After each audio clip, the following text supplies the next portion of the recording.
Hello, नमस्कार प्यारे बच्चों। मैं Vijay Bansal, math lecturer, Jakhal block, district Fatehabad से, हरियाणा एजुकेशन डिपार्टमेंट।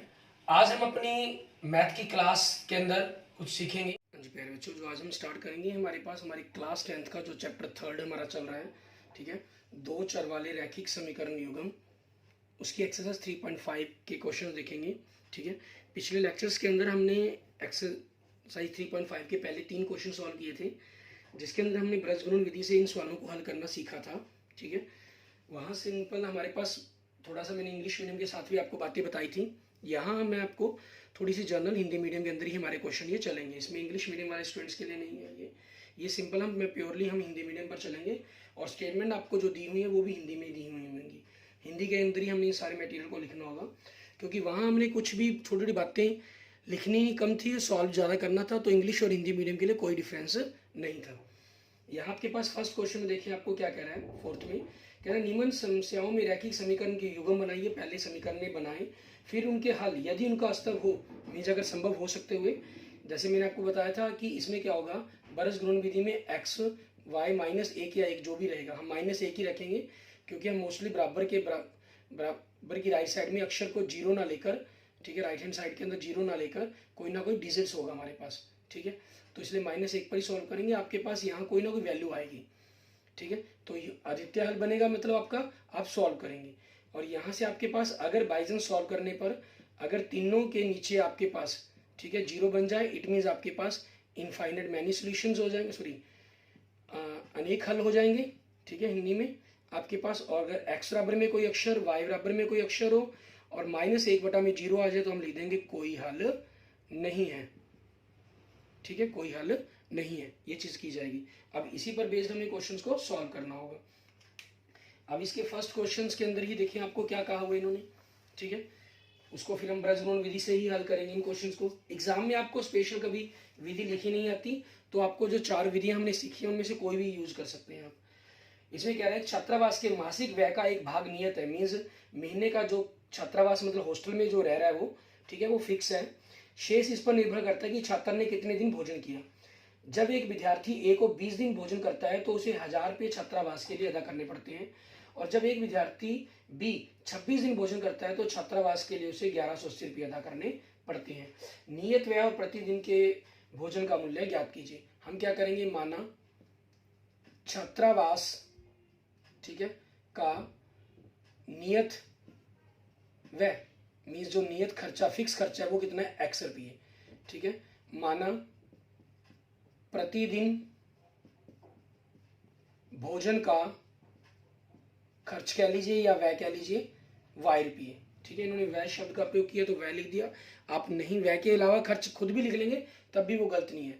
अब पहले प्रश्न अनुसार क्या कहा इन्होंने, ठीक है, ए जो छात्र है वो 20 दिन खाना खाया उसने, तो उसको फिक्स जो किराया है वहां रहने का वो तो देना ही पड़ेगा, और एक दिन के अगर बाय लगते हैं तो 20 दिन के 20 वाई हो जाएंगे, टोटल कितने रुपए देने पड़े उसको, 1000। अब दूसरे प्रश्न अनुसार, ठीक है, अब x तो देनी पड़ेंगे, 26 दिन खाना खाया तो 26 वाई बराबर में कितने देने पड़े, 1180 रुपये। ठीक है, अब हमें जो उसको हल करना है वो ब्रजगुणन विधि द्वारा हल करना है। ठीक है, अब लिखेंगे ब्रजगुणन विधि द्वारा। ठीक है, ब्रजगुणन विधि द्वारा आपके पास x बटा में, y बटा में, माइनस 1 बटा में, हमें इसमें 2312 मेथड हम यूज करते हैं। सबसे पहले दूसरे गुणांक 20 और 26, फिर तीसरे 1000 और 1180, फिर पहले 1 1, फिर दूसरे 20 26। ठीक है, आपके पास ही आ गया। तो यहाँ से x बटा में क्या हो गया, आपने 20 को 1180 से गुना करेंगे, 118 को 2 से गुना किया 236 मीन्स 23,600, 26 को 1000 से गुना किया तो 26,000, y बटा में 1000 को 1 से गुना किया 1000, माइनस 1180 को 1 से गुना किया 1180, माइनस 1 बटा में 26 को 1 से गुना किया 26, माइनस 1 को 20 से किया 20 आपके पास। ठीक है, ये आ गया। अब इसी चीज के अकॉर्डिंग चलते हैं आगे, तो x बटा में क्या हो गया, 23,600 में से 26,000 घटाए हमने, कितने हो गए, माइनस के 2400, एंड y बटा में 1000 में से 1180 घटाए, माइनस के 180, एंड माइनस 1 बटा में 26 में से 20 गए 6। अब पहले और तीसरे को बराबर रख लेंगे, ठीक है, और एंड दूसरे और तीसरे को बराबर रखेंगे ताकि एक्स और वाई के मान आ जाए। इसमें आपके पास एक्स का मान आने के लिए आप क्रॉस गुना करने की जगह शायद सीधा इसको ऊपर ले जाएं, माइनस माइनस प्लस हो जाएगा 2400 बटा में 6, और वाई बराबर में माइनस माइनस प्लस होगा 180 बटा में 6। ठीक है, ये आ गया। अब आपके पास ये 6 से काट देंगे, 6 चौके 24, ठीक है, और डबल जीरो लगी, 6 कम 6, 6 तिये 18, जीरो लग गया। तो x आपके पास कितना आ गया 400 और y कितना आ गया 30। ठीक है, मतलब आपका नियत व्यय, हम कहें कि नियत व्यय आपके पास कितना हो गया 400 रुपये। ठीक है, और प्रतिदिन भोजन का व्यय मीन्स एक दिन का जो भोजन का खर्चा लगेगा वो कितना लगा 30 रुपये। ठीक है, ये हमारे क्वेश्चन का आंसर बन जाएगा। क्लियर। इसके बाद देखते हैं नेक्स्ट हमारे पास इसका सेकंड पार्ट। इसके अंदर हमें क्या कह रहा है करने के लिए वो देखेंगे। सेकंड पार्ट के अंदर आपके क्वेश्चन नंबर सेकंड के हमें कह रहा है कि एक भिन्न है 1/3 हो जाती है जब उसके अंश में से एक हटाया जाता है। ठीक है, सेकंड पार्ट के अंदर आपने माना अंश आप x मानेंगे, माना हर आपने y माना, तो भिन्न क्या हो जाएगी आपके पास x बटा में y। अब प्रश्नानुसार आपके पास पहला या दूसरा लिखने की जरूरत नहीं है, सिंपल प्रश्नानुसार लिख सकते हैं। भिन्न 1/3 हो जाती है जब उसके अंश में से घटाया जाता है। अंश में से घटाया गया, y को कुछ नहीं किया गया हर को, तो 1/3 क्रॉस गुना कर दी, 3x माइनस 3, ठीक है, बराबर में y। तो आपके पास 3x माइनस y, 3 आपके पास दूसरी जगह के प्लस का हो जाएगा, पहली समीकरण बन गई। और फिर दूसरे प्रश्न अनुसार देखेंगे, इसमें क्या कह रहा है आपको, आगे कह रहा है 1/4 हो जाती है जब हर में 8 जोड़ दिया जाता है। अंश में कुछ नहीं किया गया, सिर्फ हर में 8 जोड़ा गया, 1/4 क्रॉस गुना कर दी, 4x बराबर में y प्लस 8। ठीक है, आपस में कैंची गुना करने पर क्रॉस गुना कह लेते हैं हम इसको, या ब्रज गुणन कह लेते हैं, कैंची गुना कह लीजिए, ब्रज गुणन कह लीजिए। ठीक है, 4x y आपके पास इस तरफ के माइनस का 8, दूसरी समीकरण। ठीक है, अब इसको हल करेंगे हम किसके द्वारा, ब्रज गुणन विधि द्वारा। ठीक है, ब्रज गुणन विधि द्वारा आपके पास हल करेंगे, तो आपके पास क्या हो जाएगा x बटा में y बटा में माइनस 1 बटा में। ठीक है, और 2312 रूल के मुताबिक आपको सबसे पहले दूसरे गुणांक लिखने हैं। दूसरे मतलब y के साथ वाले क्या है, -1 -1 -1 -1, फिर तीसरे 3 और 8, फिर पहले मतलब x वाले 3 और 4, फिर वापस दूसरे लिखने हैं -1 -1। तो x बटा में -1 को 8 से -8, -1 को 3 से -3, माइनस माइनस प्लस हो गया। y बटा में 3 को 4 से 12, -8 तिये 24, -1 बटा में 3 को -1 से -3, 4 को -1 से -4 हो गया, माइनस माइनस प्लस हो गया। ठीक है, तो यहाँ से आपके पास क्या हो गया x बटा में -5, y बटा में -12, -1 बटा में 1। तो आपने पहले और तीसरे को बराबर रखा और इधर से आपने दूसरे और तीसरे को बराबर रखा। तो आपके पास यहाँ से क्रॉस गुना की, x बराबर में 5 हो गया और y बराबर में माइनस माइनस प्लस 12, बटा में 1 लिखे ना लिखे वही कोई दिक्कत नहीं है। तो भिन्न क्या बन गया आपके पास, अंश बटा में हर, मतलब 5 बटा में 12। आप चेक भी कर सकते हैं इसको, 5 में से 1 घटाकर 4 बटा में 12 बन जाएगा, कटकर 1/3 आएगा। और y में मतलब हर में 8 जोड़ देंगे तो 12 8 20 बन गए, 5/20 आपके पास कटकर 1/4 बनेगा आपका। क्लियर। उसके बाद नेक्स्ट देखते हैं आपका क्वेश्चन नंबर 3 हमारे पास इसका, इसके अंदर हमें क्या कह रहा है, इसके थर्ड पार्ट में हमें कह रहा है कि यश ने एक टेस्ट में 40 अंक अर्जित किए जब उसे प्रत्येक सही उत्तर पर 3 अंक और अशुद्ध उत्तर पर उसको 1 अंक की कटौती की गई, 1 अंक काटा गया। परंतु यदि उसे सही पर 4 अंक मिलते और 2 कटते तो उसको 50 अंक मिलते। बताओ टेस्ट में उसने कितने प्रश्न किए। ठीक है, तो हमारे पास करना क्या होगा, मानना, ठीक है, सही उत्तर दिए,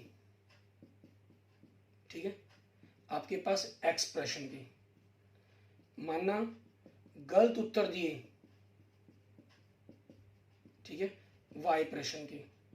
तो कुल प्रश्न कितने हो जाएंगे आपके पास, x प्लस वाई, ये हमारा आंसर बनेगा लास्ट के अंदर। ठीक है, अब आपके पास प्रश्न अनुसार देखें कहा गया है, उसने कहा है कि अगर 3 अंक सही के मिले, उसने सही उस एक्स किए, एक 10 क्वेश्चन किए तो 30 नंबर मिलने थे, एक्स किए तो 3x हो गए, और गलत जितने किए उनका 1 नंबर काट लिया हर क्वेश्चन का। उसने y गलत किए तो 1 y उसने काट लिया, मीन माइनस, तो 40 पहली इक्वेशन बन गई। फिर दूसरे प्रश्न अनुसार क्या कहा है उसने, अगर उसको 4 अंक सही के मिलते और 2 अंक गलत के कटते, मीन माइनस होते, तो उसको टोटल 50 अंक मिलते, मीन ये सेकंड इक्वेशन बनती है आपके पास। ठीक है, अब प्रश्न अनुसार आपको इसको ब्रज गुणन विधि द्वारा हमें हल करना है, ब्रज गुणन विधि द्वारा। ठीक है, जिस भी विधि द्वारा आप हल करेंगे उस विधि को लिख दीजिए, x बटा में y बटा में माइनस 1 बटा में, मीन सबसे पहले 2312 के अकॉर्डिंग हमें y के गुणांक लिखने हैं, -1 -2, -1 -2, फिर तीसरे 40 50, फिर पहले 3 4, फिर -1 -2। यहाँ से x बटा में -1 को 50 से किया -50, -2 को 40 से किया -80 आएगा, माइनस माइनस क्या हो गया, +80 हो गया। y बटा में 40 चौके 160, -50 को 3 से गुना किया 150 आपके पास, -1 बटा में 3 को -2 से किया -6, -4 को -1 से किया +4 आपके पास आ गया। ठीक है, तो यहाँ से x बटा में 30 हो गया, y बटा में 10 और -1 बटा में -2 आ गया आपके पास। क्लियर। अब इसी कंसेप्ट का यूज करते हुए आपके पास देखेंगे, यहाँ से माइनस से माइनस तो आपका कैंसिल हो जाना है। ठीक है, हमने पहले और तीसरे को बराबर रख लिया। ठीक है, एंड आपके पास दूसरे और तीसरे को बराबर रख लिया, तो यहाँ से x आपके पास क्या आ जाएगा, 30 ऊपर चला गया, 30 बटा 2 मतलब 15, और यहाँ से y 10 ऊपर चला गया, 10 बटा में 2 मतलब 5। तो ये आ गया आपके पास। मतलब कुल प्रश्न कितने किए उसने, अगर हम कुल प्रश्न की बात करें तो वो 15 + 5 मतलब 20 प्रश्न किए उसने कुल। ठीक है, क्लियर। इस हिसाब से हम अपना देखेंगे। अब हमारा नेक्स्ट क्वेश्चन, नेक्स्ट पार्ट इसका फोर्थ पार्ट, इसके अंदर हमें क्या कह रहा है करने के लिए। इसके अंदर आपके पास देखें, हमारे पास हमें कह रहा है एक राजमार्ग पर 2 स्थान है ए और बी जो 100 किलोमीटर की दूरी पर है आपके पास। ठीक है, फोर्थ पार्ट के अंदर आपको 2 स्थान दे रहा है ए और बी, जिनकी आपस में दूरी कितनी है, 100 किलोमीटर है। ठीक है, उसके बाद अगर के अंदर एक कार ए से दूसरी कार बी से एक ही समय चलना प्रारंभ करती है, तो ये दोनों कारें भिन्न भिन्न चालों से एक ही दिशा में चलती हैं। मीन्स मान लीजिए एक कार यहाँ से चली, एक कार यहाँ से चली, एक ही दिशा में कहा गया तो हमने ये दिशा ले ली। ठीक है, तो 5 घंटे के बाद आपस में मिलती है, दोनों कारों की चाल ज्ञात करें। इसके अंदर आपको दोनों कारों की चाल ज्ञात करें, लेकिन इसमें एक लाइन मिसिंग है, तो एक लाइन और क्या बनेगी कि अगर ये विपरीत दिशा में चले, ठीक है, तो 1 घंटे बाद मिलते हैं, क्योंकि इससे तो आपकी एक ही समीकरण बनेगी ना, तो दूसरी समीकरण की हमें जरूरत पड़ेगी, वो विपरीत दिशाओं से मिलेगी हमें। ठीक है, आपके पास अब हमने क्या कर लिया, हमारे पास माना हम सबसे पहले तो चाल मान लेते हैं। ठीक है, कि कारों की चाल कितनी है, उसके हिसाब से हम क्वेश्चन को सॉल्व करेंगे। माना ए से चलने वाली कार की चाल, माना ए से चलने वाली कार की चाल, ठीक है, वो कितनी है, x किलोमीटर प्रति घंटा आपके पास। ठीक है, ये हो जाएगी। उसके बाद हम बात करेंगे जो y से चलेगी कार हमारे पास, ठीक है, सॉरी v बिंदु से, माना b से चलने वाली कार की चाल, उसको हमने y किलोमीटर प्रति घंटा मान लिया। ठीक है, अब आपके पास इसमें देखेंगे चाल है, आपके पास समय है, दूरी के बारे में हमें, दूरी हमारी कुल दूरी दे रखी है। ठीक है, a व b के बीच की दूरी, a व b के बीच की दूरी वो कितनी दे रखी है हमें, 100 किलोमीटर। ठीक है, और दूरी निकालने के लिए आपका फॉर्मूला क्या यूज किया जाएगा। ठीक है, दूरी के लिए का फॉर्मूला क्या बनेगा, चाल गुना में समय। ठीक है, अब पहले प्रश्न अनुसार इसकी चाल, ए से चलने वाली कार की चाल x है, और 5 घंटे के बाद आपस में कहीं ये मिले, यहाँ पर ये 5 घंटे में यहाँ से यहाँ पहुँच गया और ये यहाँ पहुँच गया, तो इसने समय तो 5 घंटे लिया और चाल इसकी ये थी, तो आपके पास 5x हो गया। ठीक है, और b से यहाँ से इसकी चाल y थी, लेकिन 5 घंटे लगे, तो इसको कितनी दूरी होगी, इसकी 5y दूरी तय की इसने, और दोनों के बीच का जो अंतर दे रहा है हमें वो कितना है, मीन्स अंतर 100 किलोमीटर। तो यहाँ से x माइनस वाई बराबर में 20, आपकी पहली समीकरण ये बन जाएगी। ऐसे ही आपके पास दूसरे प्रश्न अनुसार, ठीक है, उसके अंदर हमें क्या कह रहे हैं वो देखेंगे। इसमें देखेंगे 1 घंटे के बाद आपके पास मान लीजिए यहाँ मिला, ठीक है, ये कहीं इस पोजीशन पर मिलते हैं और 1 घंटे के अंदर आपके पास ए यहाँ से चलकर यहाँ पहुँच गया और बी आपके पास चल के यहाँ से यहाँ पहुँच गया। ठीक है, यहाँ मिले वो। अब 1 घंटे के अंदर इसकी चाल एक्स है, ठीक है, और समय लिया 1 घंटा, तो इसने कितनी दूरी तय की होगी, 1 गुना में एक्स एक्स, और बी वाली कार ने वाई दूरी तय की होगी 1 गुना में वाई, और दोनों का जो टोटल बनेगा यहाँ से यहाँ तक का टोटल हो गया, वो कितना हो गया 100 किलोमीटर। मीन्स दूसरी समीकरण होगी। अब इन दोनों को हम हल करेंगे। किस मेथड से हमें हल करना है, ब्रज गुणन विधि द्वारा। ठीक है, ब्रज गुणन विधि द्वारा हम इसको सॉल्व करेंगे हमारे पास। अब इसके अंदर आपके पास x बटा में, y बटा में, -1 बटा में, सबसे पहले दूसरे गुणांक -1 1, फिर तीसरे 20 100, फिर पहले 1 1 x के गुणांक, फिर -1 1। ठीक है, आपके पास x बटा में -1 को 100 से गुना किया -100, -1 को 20 से गुना किया 20, y बटा में 20 को 1 से गुना किया 20, -100, -1 बटा में 1 को 1 से गुना किया 1, -1 को -1 से किया -+1, x बटा में -120, y बटा में -80, -1 बटा में 2। तो अब हम पहले और तीसरे अनुपात को बराबर रख लेंगे, ठीक है, और दूसरे और तीसरे को बराबर रख लेंगे ताकि एक्स वाई का मान आ जाए। यहाँ से x ऊपर चला गया, -+120 बटा में 2 60 हो गया, और y आपके पास -+80 बटा 2 मतलब 40 आ गया आपके पास। ठीक है, तो आपके पास एक क्या आपके आंसर बन जाएंगे 60 किलोमीटर प्रति घंटा। ठीक है, और 20 से कार चलने वाली कार की चाल 40 किलोमीटर प्रति घंटा। ठीक है, ये आपके पास आपके क्वेश्चंस के आंसर बन जाएंगे। क्लियर। और उसके बाद देखेंगे हमारे पास हमारा लास्ट पार्ट इसका क्वेश्चन नंबर हमारे 4th का। इसके अंदर हमें क्या कह रहे हैं, ठीक है, इसके अंदर आपके पास इसी प्रकार की स्टेटमेंट दी गई है। इसको देखेंगे, इसके अंदर हमारे पास कह रहे हैं कि ना एक आयत का क्षेत्रफल 9 वर्ग इकाई कम हो जाता है यदि उसकी लंबाई 5 इकाई कम कर दी जाए, चौड़ाई 3 इकाई बढ़ा दी जाए, और लंबाई को अगर 3 इकाई और चौड़ाई को 2 इकाई बढ़ा दे तो क्षेत्रफल 67 वर्ग इकाई बढ़ जाता है। ठीक है, 5th पार्ट आपके पास इसकी बीमारी याद करनी है। माना लंबाई आपके पास, ठीक है, माना लंबाई x इकाई, क्योंकि इन्होंने सेंटीमीटर नहीं दिए, ऐसा कुछ नहीं लिखा। माना चौड़ाई आपके पास, ठीक है, y इकाई, और क्षेत्रफल क्या बनेगा इसका, लंबाई गुना में चौड़ाई होता है तो एक्स वाई की गुना कर देंगे तो एक्स वाई वर्ग इकाई। ठीक है, ये आपके पास इसका बन जाएगा हमारे पास। ठीक है, अब आपके पास प्रश्नानुसार क्या कहा इन्होंने वो देखते हैं। पहले प्रश्न में कहा कि क्षेत्रफल 9 वर्ग इकाई कम हो जाएगा अगर हम लंबाई को 5 कम कर दें। लंबाई मान लीजिए x-5 होगी और चौड़ाई को 3 बढ़ा दें, मान लीजिए चौड़ाई y+3 होगी, तो इन दोनों की गुना करके नया क्षेत्रफल बनेगा और वो पुराने क्षेत्रफल से क्या हो जाएगा, 9 कम हो जाएगा।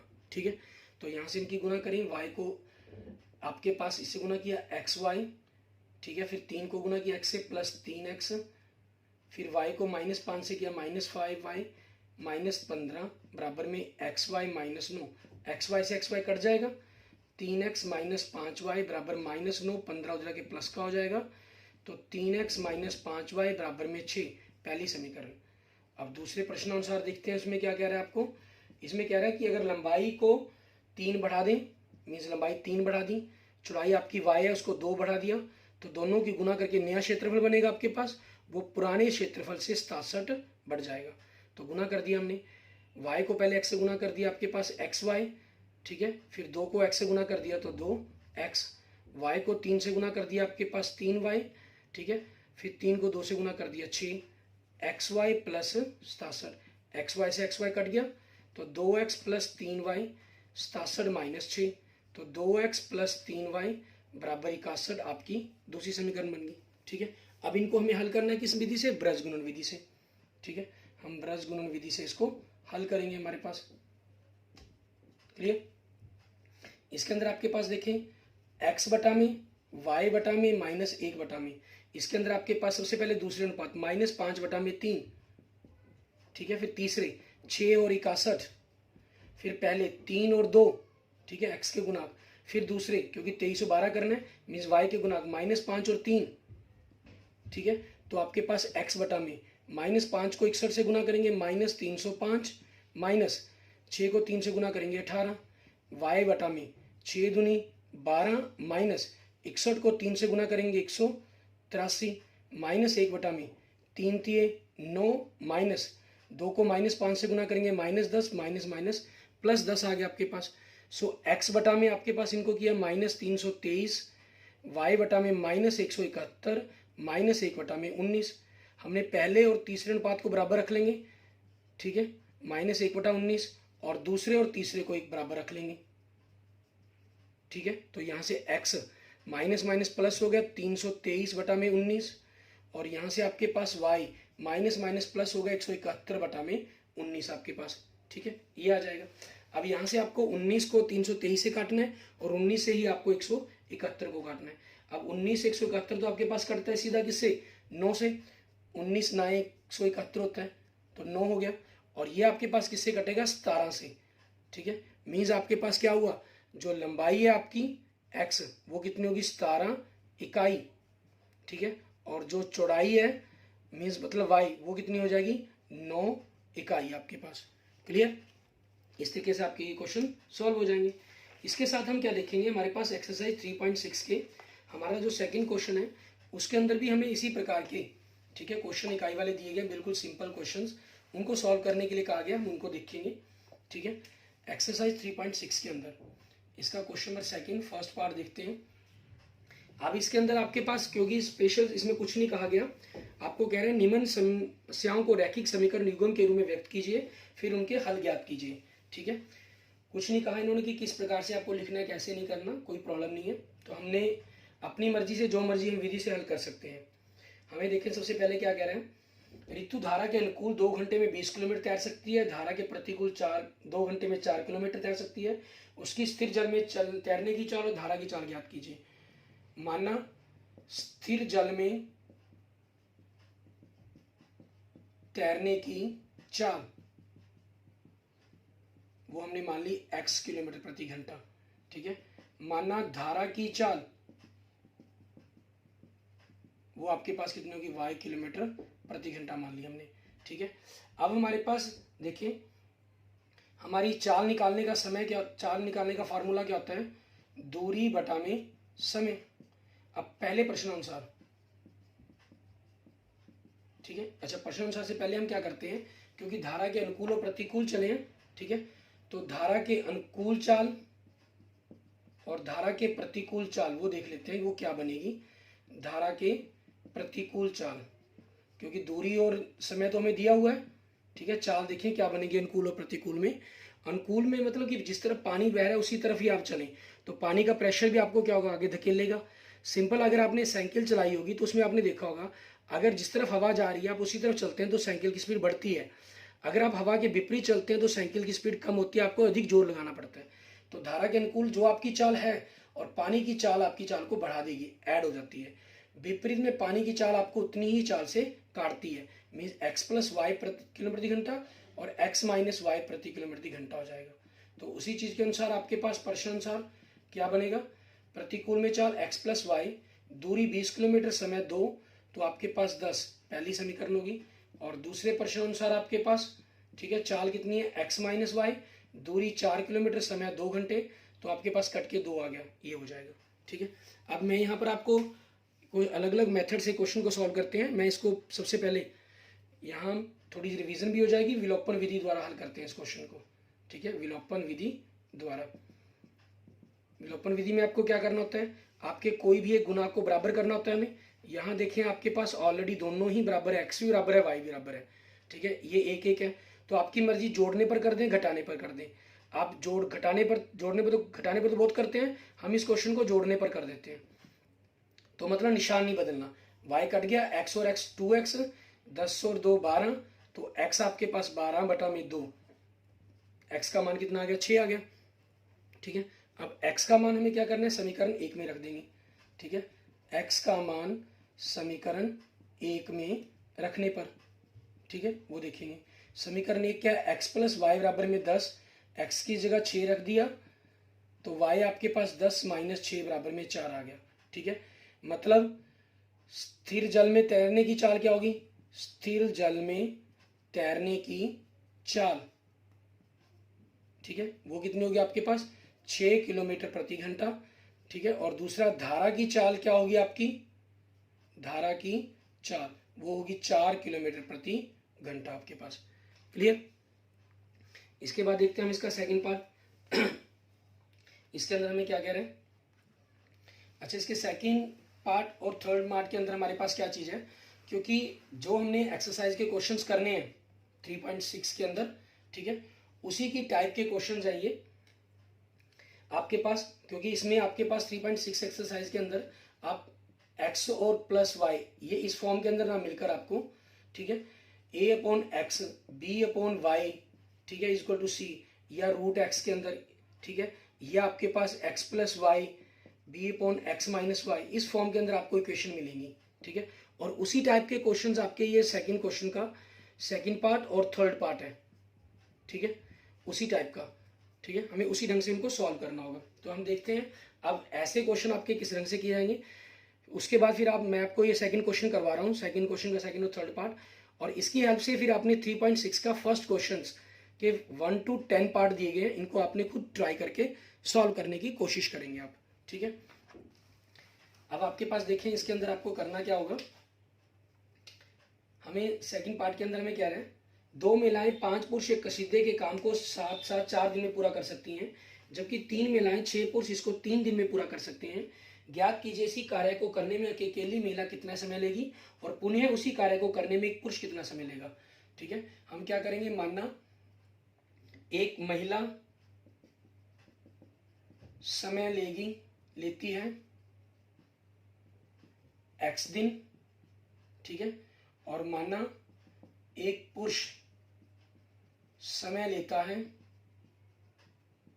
y दिन, ठीक है। तो इसलिए अब यहाँ पर एक महिला का एक दिन का काम कितना बनेगा, 1/x, क्योंकि x दिन में पूरा कर देती है, इसलिए एक पुरुष का एक दिन का काम वो क्या हो जाएगा 1/y। ये बटा में आ जाते हैं आपके पास, और कुछ नहीं है यहाँ पर फर्क, ठीक है। आपके पास 1/x 1/y। अब प्रश्न अनुसार जो आपको दिया गया उसको देखते हैं हम, ठीक है। आपके पास पहले प्रश्न अनुसार क्या बात कही जा रही है, इसमें आपके पास देखिए क्या कह रहा है, 2 महिलाएं और 5 पुरुष, एक महिला एक दिन में 1/x करती है, 2 महिलाएं 2/x कर देंगी, और 5 पुरुष एक दिन में एक पुरुष 1/5 करते हैं, तो 5 पुरुष 5/y कर देंगे।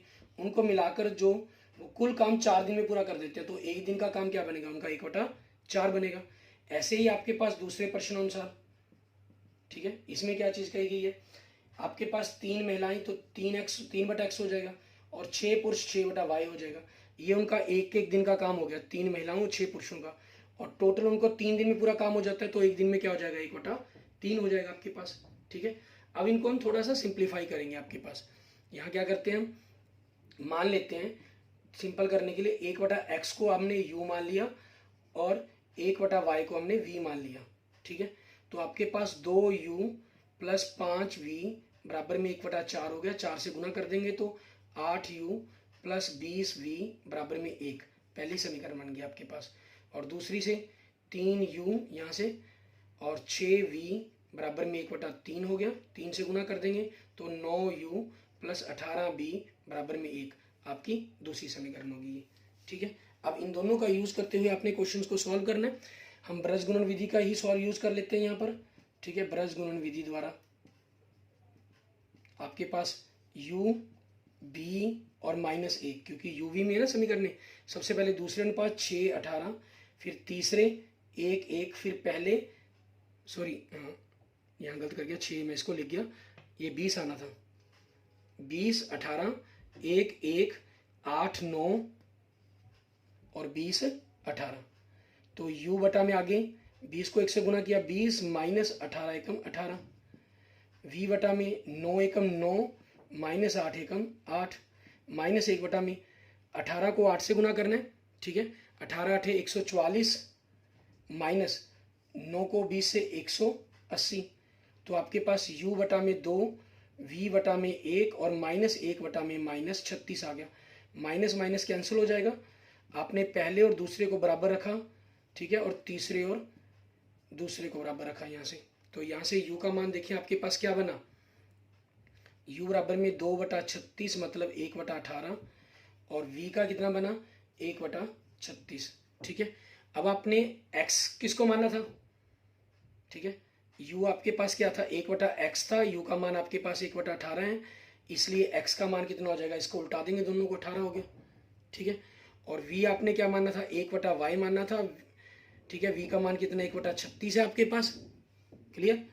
ठीक है, v का मान 1/36 है, तो आपके पास इसका मतलब क्या हो गया, y का मान कितना हो गया 36 हो जाएगा आपके पास। x आपके पास क्या था, एक महिला एक काम को करने में जितना समय लगती है वो था। ठीक है, मीन्स वो 18 दिन के अंदर अपने काम को कंप्लीट कर देगी, और जो दूसरा हमारे पास पुरुष है, ठीक है, वो उसको 36 दिन के अंदर उस काम को पूरा करेगा आपके पास, क्लियर। इस तरीके से आपका ये क्वेश्चन कंप्लीट हो जाएगा। एंड लास्ट इसका पार्ट देखेंगे हम, क्वेश्चन नंबर 2 का लास्ट पार्ट। इसके अंदर हमें क्या कह रहा है करने के लिए, ऐसे सभी क्वेश्चंस के अंदर आपने 1/u जो हमारे पास 3.6 एक्सरसाइज के अंदर है, इन सभी के अंदर आपने इसी प्रकार से इनको करना है। ठीक है, अब सेकंड क्वेश्चन का थर्ड पार्ट, इसमें हमें क्या कह रहे हैं कि अंदर रूही 300 किलोमीटर दूरी स्थित अपने घर जाने के लिए कुछ दूरी रेलगाड़ी द्वारा और कुछ दूरी बस द्वारा तय करती है। यदि वह 60 किलोमीटर रेलगाड़ी द्वारा शेष बस द्वारा करती तो 4 घंटे लगते, 100 किलोमीटर चले और शेष बस द्वारा तो 10 मिनट अधिक लगते। रेलगाड़ी और बस की क्रमशः चाल बताएं। हम क्या करते हैं, माना रेलगाड़ी की चाल, ठीक है, वो आपके पास कितनी होगी, मान ली हमने x किलोमीटर प्रति घंटा। माना बस की चाल, ठीक है, वो हमने मान ली y किलोमीटर प्रति घंटा, और कुल दूरी जो उसने तय करनी है वो कितनी है, ठीक है, 300 किलोमीटर। अब पहले प्रश्न अनुसार क्या कह रहा है वो, इससे पहले समय के बारे में बात कर लेते हैं। ठीक है, समय निकालने का हमारा फार्मूला क्या होगा, आपके पास दूरी बटा में चाल, ये रहता है। अब प्रश्न अनुसार आपके पास 60 किलोमीटर की दूरी वो ट्रेन से गई, तो 60/x इतना समय लगा उसको, बाकी मतलब 240 किलोमीटर, टोटल 300 है। y की चाल से गई और कुल समय लगा उसको 4 घंटे, तो पहली समीकरण होगी। ठीक है, आपके पास। और फिर दूसरे प्रश्न अनुसार आपके पास देखेंगे 100 किलोमीटर आप रेलगाड़ी से गई हूँ और बाकी बचे 200 किलोमीटर y की चाल से गई, तो 10 मिनट अधिक लगे, मीन 4 घंटे 10 मिनट लगे उसको। तो 10 मिनट को हम घंटों में बनाने के लिए 10/60 कर लेंगे, मतलब 1/6, तो 4 से ही 1/6 घंटे लगे, तो 6 चौके 24 और प्लस 1 25/6 घंटे आपके पास। ठीक है, ये आ जाएगी आपकी दूसरी समीकरण। अब इसमें बटा में x आ गए तो इनको मानना पड़ेगा, मानना 1/x बराबर में u तथा 1/y बराबर में v आपके पास। तो पहली समीकरण से 60u प्लस 240v बराबर में 4। अगर आप इसको सिंपल 4 से भाग कर देते हैं, अगर करना चाहें तो 15u, ठीक है, 4 से भाग करके आपके पास 60v बराबर में 1, आपकी तीसरी समीकरण बन जाती है ये। ठीक है, जिसको हम सॉल्व करेंगे अपने पास। और ऐसे ही अब दूसरी समीकरण के लिए देखें, आपके पास 100u बन गया ये, और 200v बन गया बराबर में 25/6। ठीक है, 6 से इधर गुना कर दिया तो 600u प्लस 1200v बराबर में 25। अब 25 से अगर हम भाग कर दें, 25 दूनी 50 और 25 चौके 100, 24u आ जाएगा, और आपके पास ये डबल हो गया तो 48v बराबर में 1, आपकी चौथी समीकरण हो जाएगी। ठीक है, अब ब्रज गुणन विधि द्वारा हम इसको हल करेंगे। ठीक है, आपकी मर्जी, आप जो मर्जी विधि द्वारा हल कर सकते हैं। मैं ब्रज गुणन विधि की हम प्रैक्टिस कर रहे हैं तो उसी से आपको हल करके दिखा देता हूँ। ठीक है, u बटा में, b बटा में और -1 बटा में आपके पास। सबसे पहले आपको दूसरे गुणांक लिखने हैं। यहाँ दूसरे गुणांक, ये पहला u का, फिर ये दूसरा 60 और इसमें 48 है आपके पास। ठीक है, 60 और 48, फिर तीसरे 1, फिर पहले u के साथ 15 और 24 है। ठीक है, आपके पास ये हो गया, क्लियर। अब उसके बाद आप देखेंगे फिर आपको वापस दूसरे लिखने हैं 60 और 48 आपके पास। ठीक है, अब इन्हीं चीज़ों की तरह सॉल्व करते हुए आपने इन वैल्यूज़ को सॉल्व करना है। क्रॉस मल्टीप्लाई करेंगे u का मान निकालने के लिए, हम ब्रज गुणन विधि के अंदर जैसे करते हैं। 60 को 1 से गुना किया 60, ठीक है, आपके पास, -48 को 1 से गुना किया 48। ठीक है, ये हो जाएगा आपके पास। और दूसरी तरफ आपके पास v बटा में 24 को 1 से गुना किया 24, -15 को 1 से गुना किया 15, और इधर -1 बटा में 48 को 15 से गुना करेंगे हम, ठीक है, आपके पास 720 बन जाएगा, माइनस 24 को 20 से गुना करेंगे, 60 को 10 से गुना करते हैं तो 600 बनता है, 600 600 1200 1440, ठीक है, आपके पास ये बनेगा। तो u बटा में 12, v बटा में 9 और माइनस 1 बटा में माइनस 720, माइनस से आपका यहाँ से कैंसिल हो गया, ठीक है। अब इसी कंसेप्ट का यूज़ करते हुए आगे हम देखेंगे हमारे पास हमें किस प्रकार से इस क्वेश्चन को सॉल्व करना है। ये समीकरण हमने बना लिए तो यहाँ से हम इनको रफ कर देते हैं, ठीक है। आपके पास देखेंगे हमने फर्स्ट और थर्ड को बराबर रख लेंगे, ठीक है, और सेकंड और थर्ड को बराबर रख लेंगे ताकि u v का मान आ जाए। तो यहाँ से u 12 बटा में 720, 12 एकम 12, 12 छिके 72, 1 बटा में 60 हो गया, और v बराबर में 9 बटा में 720, 9 एकम 9, 9 अठे 72, 1 बटा 80 आपके पास आ गया, ठीक है। तो अब आपने देखें u क्या मानना था, 1 बटा x को मानना था, और u का मान कितना आपके पास 1 बटा 60 है, इसलिए मतलब दोनों को पलट दे तो x कितना हो जाएगा 60 किलोमीटर प्रति घंटा। और आपके पास v आपने 1 बटा y को माना था, v का मान कितना 1 बटा 80 है, मतलब दोनों को अगर हम पलट दें तो y कितना हो जाएगा 80 किलोमीटर प्रति घंटा। मतलब रेलगाड़ी की चाल आपके पास, ठीक है, और दूसरी बस की चाल आपके पास, ठीक है, बस की चाल ये आपके पास कितनी होगी 60 किलोमीटर प्रति घंटा होगी, और ये कितनी होगी 80 किलोमीटर प्रति घंटा हो जाएगी आपके पास। Clear? Okay, thank you friends, thank you students. अगर आपको मेरी वीडियो अच्छी लगे तो इसको लाइक करें, अपने दोस्तों मित्रों से इसको जरूर शेयर करें, और अन्य किसी भी प्रकार की प्रॉब्लम के लिए आप मुझे मैसेज कर सकते हैं, कमेंट कर सकते हैं। अगर आपने अभी तक मेरा यूट्यूब चैनल विजय जाखल बंसल मैथ को नहीं सब्सक्राइब किया है तो मेरे यूट्यूब चैनल विजय जाखल बंसल मैथ को जरूर सब्सक्राइब करें। Okay, thank you friends, thank you students.